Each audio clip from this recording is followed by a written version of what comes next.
Another crucial day for a 12-year-old Riverside boy. He was set to be sentenced for murder. The boy is the son of West Coast neo-Nazi leader Jeffrey Hall.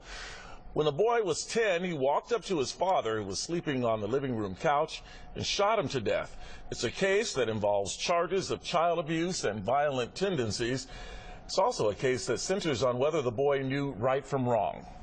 All right, let's bring in our legal analyst, Robin Sachs, to get some of the latest on this case. Hey, Robin, it says that since he was a juvenile at the time, the state could technically hold him in custody until he's 23. That's right. Because, first of all, he was a juvenile at the time that the crime was committed. The longest amount of time that you can hold a juvenile in what would be the most similar to state prison conditions would be to hold them in what used to be called CYA, which is the youth authority. And he would be able to be held there until he's 23 years old. But the judge right now has postponed the case, wanting to look at more mental evaluations, more psychological evaluations in order to make a determination. But everyone should remember, though, that he was facing first-degree murder charges. The judge already has indicated that she has seen some leniency by finding him guilty or holding him responsible for second-degree murder in lieu of the first-degree murder. Well, and Robin, this is just such an emotional case on a number of levels. First of all, you have this kid involved in this case. Second of all, the environment that this kid had to grow up in, and then the reported abuse of this kid, and you just wonder, what do you do in a case like this? It's a very tough situation. It's a tough situation, and it's not like one of those headline reading type of cases, because when I read it as a headline, and as many people who have commented on articles have said before, listen, murder is murder, and regardless of his upbringing and regardless of the Nazi ties or whatever, it should be treated as murder.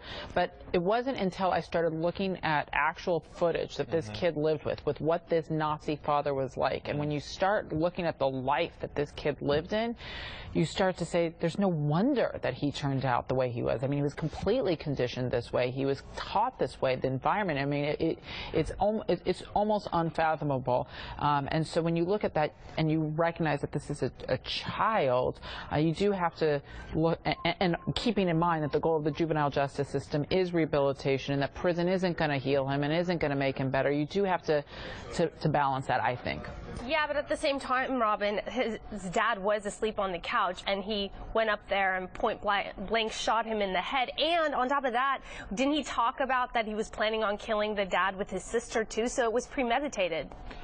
No doubt. I mean, again, I'm not saying anything minimizes what he does, but when you look at a kid, and I don't know, Roxy, if you've seen that video, I mean, you can read that headline and say, yes, he was shot in the head and he had a violent past and he was a bad kid, and he was. But when you look at what the father actually subjected him and taught him, the father taught him about how to treat people, it's not surprising, or as surprising as one might think. As they say in the law, Robin, and that'll be the final word, sometimes there are extenuating circumstances. That's right. All right, Robin, thanks so much. Appreciate your perspective as always. Meanwhile, Sandy